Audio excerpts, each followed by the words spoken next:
Voice of America کے Washington studio میں خوش آمدید. میں ہوں ثاقب الاسلام اور میں ہوں سارہ زمان. واشنگٹن میں قانون سازوں کی توجہ کا مرکز ہے شمالی کوریا. تفصیلات کچھ ہی دیر میں. اس کے علاوہ آج کے ویو 360 میں ہم آپ کے لیے کیا لے کر آئے ہیں, آئیے دیکھتے ہیں اس کی ایک جھلک.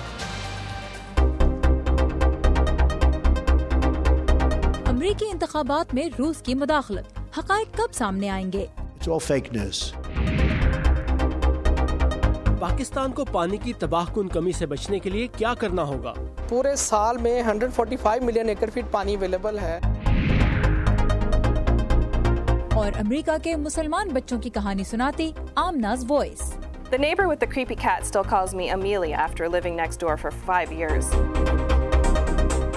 اور شروع کرتے ہیں شمالی کوریا سے, جس نے آج اپنی فوج کے یوم تاسیس کے موقع پر توپ خانے کی ایک بڑی مشق کی. دوسری طرف امریکی آبدوز USS مشیگن جنوبی کوریا میں لنگر انداز ہوئی ہے. اسی دوران شمالی کوریا سے متعلق جنوبی کوریا, جاپان اور امریکہ کے نمائندوں نے بھی ٹوکیو میں ملاقات کی ہے. اس کے بارے میں مزید جانتے ہیں ہمارے نمائندے امان اظہر سے, جو اس وقت کیپٹل ہل سے ہمارے ساتھ ہیں. سو امان, یہ بتائیے کہ حالیہ دنوں میں امریکہ کی شمالی کوریا کے مسئلے پر بڑھتی ہوئی تشویش کی وجہ کیا ہے؟ جی ثاقب, امریکہ کی شمالی کوریا کی جو تنصیبات ہیں, خاص طور پہ نیوکلیئر پروگرام یا میزائل پروگرام, اس پر پہلے ہی تھی تشویش, معاف کیجیے گا, لیکن حالیہ دنوں میں کچھ ایسی خفیہ معلومات بھی سامنے آئیں کہ اب ان کی ایسی اہلیت بھی ہے کہ وہ 6 سے 7 ہفتوں میں جوہری ہتھیار پروڈیوس کر سکتے ہیں, جس کے باعث ان اطلاعات کی ویسے تو مصدقہ تحقیق نہیں کی جا سکتی, لیکن اس کے باعث وائٹ ہاؤس صدر ٹرمپ کے اوپر ایک دباؤ میں اضافہ ہوا ہے کہ وہ اپنے اتحادیوں کے ساتھ مل کر اس بارے میں کوئی بروقت اور کارآمد کوئی اقدامات اٹھائیں. جی, اور آپ نے بات کی کہ امریکہ میں امریکی صدر پہ دباؤ بھی بڑھ رہا ہے, تو امریکہ کے اندر اس ایشو پر کس قسم کا رد عمل دیکھنے کو مل رہا ہے؟ جی, امریکی دارالحکومت واشنگٹن میں اس معاملے میں کچھ غیر معمولی اقدامات دیکھنے میں آ رہے ہیں, جیسا کہ وائٹ ہاؤس نے تمام 100 سینیٹرز کے لیے بدھ کے روز ایک ایسی بریفنگ کا انتظام کیا ہے جس میں ان تمام معاملات پر گفتگو ہوگی. اس کو ایک غیر معمولی اقدام سمجھا جا رہا ہے, جس میں جو امریکی وزیر خارجہ اور وزیر دفاع دونوں کی شرکت متوقع ہے. وائٹ ہاؤس کے ترجمان شان سپائسر نے اس بارے میں کوئی بظاہر تو کوئی بات ڈائریکٹلی نہیں کی ہے, لیکن ذرائع ابلاغ کے مطابق ایوان نمائندگان کی جانب سے بھی ایسی بریفنگ کا مطالبہ سامنے آیا ہے. جی, اور امان, اس طرح کی بریفنگ یوزلی کیپٹل بلڈنگ میں ہوتی ہیں یا سینٹ بلڈنگز میں ہوتی ہیں. وائٹ ہاؤس میں یہ جو بریفنگ ہو رہی ہے, اس کی کوئی خاص وجہ کہ وائٹ ہاؤس میں کیوں ہوئی ہے؟ جی بالکل, اسے اسی لیے غیر معمولی اقدام کہا جا رہا ہے کیونکہ عام طور پہ وائٹ ہاؤس کا امریکی ایوان نمائندگان یا سینٹ میں جا کر کسی بھی سیکیورٹی کے معاملے پر بریفنگ کرنا تو کوئی ایسی غیر معمولی بات نہیں, لیکن جو ذرائع ابلاغ کے مطابق جو بات سامنے آئی ہے اس میں اس میٹنگ کے جو کانٹینٹس ہیں اور اس میں جو خفیہ معلومات جوہری ہتھیاروں کے حوالے سے شمالی کوریا کی اہلیت کے حوالے سے سامنے آئی ہے, کہا یہ جا رہا ہے کہ شاید ان کانٹینٹس کو سامنے رکھتے ہوئے اس بات کا فیصلہ کیا گیا کہ یہ بریفنگ اس دفعہ تمام سینیٹروں کو وائٹ ہاؤس میں بلا کر دی جائے. جی, بہت شکریہ امان ہمیں کیپٹل ہل سے اس بارے میں اپڈیٹس دینے کا. Thank you. اور شمالی کوریا کے لیے امریکہ کی پالیسی کے علاوہ امریکی انتخابات میں روس کی ممکنہ دخل اندازی کی تحقیقات صدر ڈونلڈ ٹرمپ کی صدارت کے پہلے 100 دنوں کی کارکردگی پر بڑی حد تک چھائی نظر آتی ہیں. قانون نافذ کرنے والے اداروں اور کانگریس کی جانب سے پوچھے جانے والے سوالوں میں ایک یہ بھی ہے کہ کیا ٹرمپ انتظامیہ اس مبینہ دخل اندازی میں ماسکو کے ساتھ ملی ہوئی تھی؟ 2016 کے صدارتی انتخابات میں روسی مداخلت کی تحقیقات کرنے والے امریکی قانون سازوں کے لیے 10 جنوری ان تحقیقات کا پہلا دن تھا. اس روز ٹاپ امریکی انٹیلیجنس آفیشلز نے امریکی عوامی نمائندوں کو روسی مداخلت کے بارے میں اپنی معلومات سے آگاہ کیا. ہم اعتماد کے ساتھ کہہ سکتے ہیں کہ صدر پوٹن نے 2016 کے انتخابات پر اثر انداز ہونے کے لیے باقاعدہ ایک مہم چلانے کا حکم دیا. اس کا مقصد امریکی جمہوری نظام میں عوام کے اعتماد کو ٹھیس پہنچانا اور ہلری کلنٹن کو بدنام کر کے ان کی کامیابی کے امکان کو نقصان پہنچانا تھا. لیکن اہم سوالات کے جوابات جاننا ابھی باقی ہے, جیسا یہ کہ آخر روس انتخابات کو کس طرح سے متاثر کرنا چاہتا تھا. کیا ماسکو اور ٹرمپ کے ساتھیوں کے درمیان کوئی گٹھ جوڑ تھی, اور کیا واقعی کوئی جرم سرزد ہوا؟ یہ سوالات تحقیقات کے لیے قائم کی گئی کانگریشنل کمیٹی اور امریکی تحقیقاتی ادارے FBI کی تحقیقات کا مرکز ہیں. ماسکو نے ان الزامات سے انکار کیا ہے اور ٹرمپ نے روسی مداخلت کو جھوٹ کہا ہے. It's all fake news. لیکن ماضی کی سیاسی تحقیقات سے منسلک رہ چکنے والوں کے خیال میں معاملہ خاصا سنجیدہ ہے. It highlights the vulnerabilities of our democracy. ان کا کہنا ہے کہ یہ معاملہ ہیکنگ، معلومات کی چوری کی کوششوں کی ٹیکنیکس کے لیے ہمارے اور دنیا بھر کے سیاسی نظاموں کی کمزوریوں کو سامنے لاتا ہے. Disinformation.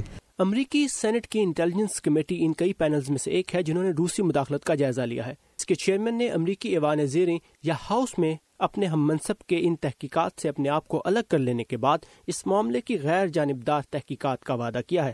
اس وقت کمیٹی کے سٹافرز ہزاروں دستاویزات کا جائزہ لے رہے ہیں اور کم از کم 20 گواہوں کے انٹرویوز کیے جانے کا منصوبہ ہے. پچھلے ماہ FBI کے چیف نے ایسی تحقیقات پر عموماً لگ سکنے والے وقت کا یہ جواب دیا. اس میں عموماً کوئی وقت نہیں ہوتا. یہ اندازہ لگانا مشکل بلکہ ناممکن ہے.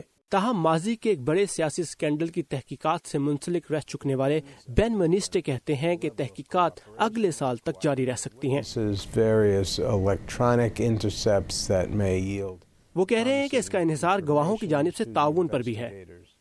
اس کے مقابلے میں 1970 کے اوائل میں ہونے والی واٹر گیٹ انکوائری میں 2 سال لگے تھے، جبکہ ایران تحقیقات 4 سال تک جاری رہی تھیں. اور امریکہ سمیت دنیا بھر سے تازہ ترین خبروں کے لیے آئیے ہماری ویب سائٹ urduvoa.com پر، جہاں اس وقت آپ بھارت کے زیر انتظام کشمیر کی صورتحال کے بارے میں اپڈیٹس پڑھ سکتے ہیں. اور چین کی ایک آبشار کا پانی پیلے سے سفید ہو گیا. یہ اور پچھلے کچھ اور گھنٹوں کے دوران دنیا بھر میں پیش آنے والے بعض دلچسپ اور اہم واقعات کی ایک جھلک آئیے دیکھتے ہیں ورلڈ ویو میں. سابق امریکی صدر براک اوباما نے اپنی صدارت کے بعد پہلی بار ایک عوامی تقریب میں شرکت کی. یونیورسٹی آف شکاگو میں نوجوانوں سے خطاب کرتے ہوئے ان کا کہنا تھا کہ اگر عام لوگ مل جل کر کام کریں تو غیر معمولی تبدیلی لائی جا سکتی ہے. عراقی فوج نے موصل کے مغربی علاقے کا بڑا حصہ داعش سے خالی کرا لیا ہے. عراقی فوج جنوری میں مشرقی موصل سے داعش کا مکمل خاتمہ کرنے کا اعلان کر چکی ہے. چند روز قبل ایک افغان ملٹری بیس پر حملے کے بعد امریکی فوجی حکام روس کی جانب سے طالبان کو مبینہ مدد کی رپورٹس کی تردید نہیں کر رہے ہیں. افغانستان میں بین الاقوامی بری افواج کے سربراہ جنرل جان نکلسن کے مطابق انہیں اس مدد کے بارے میں اطلاعات موصول ہوتی رہی ہیں.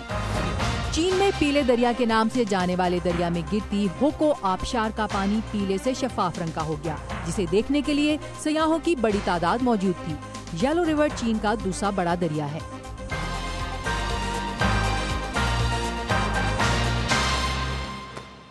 اور اب چلتے ہیں پاکستان، جس کے لیے یورپی یونین اور اقوام متحدہ کے دفتر برائے منشیات و جرائم نے ملک میں نظام انصاف کو مضبوط بنانے کے لیے 3 سالہ منصوبے کا آغاز کیا ہے. اس کے تحت تفتیش اور جائے وقوع سے ثبوت جمع کرنے کے عمل کو بہتر بنانے میں مدد دی جائے گی. اگرچہ یورپی یونین پاکستان میں ملٹری کورٹس کے قیام پر انسانی حقوق کے نقطہ نظر سے تنقید کرتی رہی ہے، تاہم پاکستان کے لیے یورپی یونین کے سفیر کا کہنا ہے کہ ایک خاص مقصد کے حصول تک ملٹری کورٹس کی ضرورت رہے گی. پاکستان میں دہشت گردی کی کیسز سے نمٹنے کے لیے مضبوط عدالتی نظام نہیں ہے. ہم جانتے ہیں کہ ملٹری کورٹس کے نظام میں 2 سال کی توسیع کی یہ ایک وجہ ہے. حکومت اس وقت اپنے عدالتی نظام کو اتنا مضبوط نہیں سمجھتی کہ یہ ملٹری کورٹس کی جگہ لے سکیں. اس لیے ہم حکومت پاکستان کی مدد کر رہے ہیں. ہم قانون کی حکمرانی کے ایک پروجیکٹ میں بھی پاکستان کی مدد کر رہے ہیں اور امید کرتے ہیں کہ 2 سال بعد سویلین عدالتیں ملٹری عدالتوں کی جگہ لے لیں گی. اور 70 لاکھ یورو مالیت کے اس منصوبے میں صوبہ خیبر پختونخوا میں دہشت گردی کے مقدمات پر خاص توجہ دی جائے گی. دہشت گردی یقیناً ایک بہت بڑا مسئلہ ہے، لیکن اس وقت بہت سے ماہرین ایک اور ایشو کو دہشت گردی سے بھی بڑا قرار دے رہے ہیں، اور وہ ہے پاکستان سمیت دنیا کے کئی ملکوں میں پانی کی کمی کا مسئلہ. کسی زمانے میں پاکستان پانی کے وسائل سے مالا مال تھا، لیکن آبادی میں اضافے اور آبی وسائل کے تحفظ پر توجہ نہ دینے کے سبب آج پاکستان پانی کی شدید قلت کے دہانے پر کھڑا ہے.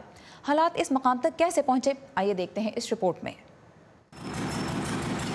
پرانے وقتوں میں روزمرہ کے استعمال کے لیے بہت مجبوری کے حالات میں ہی زمین کھود کر پانی نکالا جاتا تھا، لیکن اب یہ ایک معمول کی بات ہے، خاص کر پاکستان کے بڑے شہروں جیسے کہ دارالحکومت اسلام آباد میں. پاکستان کو پانی کی شدید قلت کا سامنا ہے. ماہرین کے مطابق یہ صورتحال تباہ کن ہے. وہ ملک جو 1947 میں پانی کے وسائل سے مالا مال تھا، اب پانی کا حصول اس کا ایک اہم مسئلہ ہے.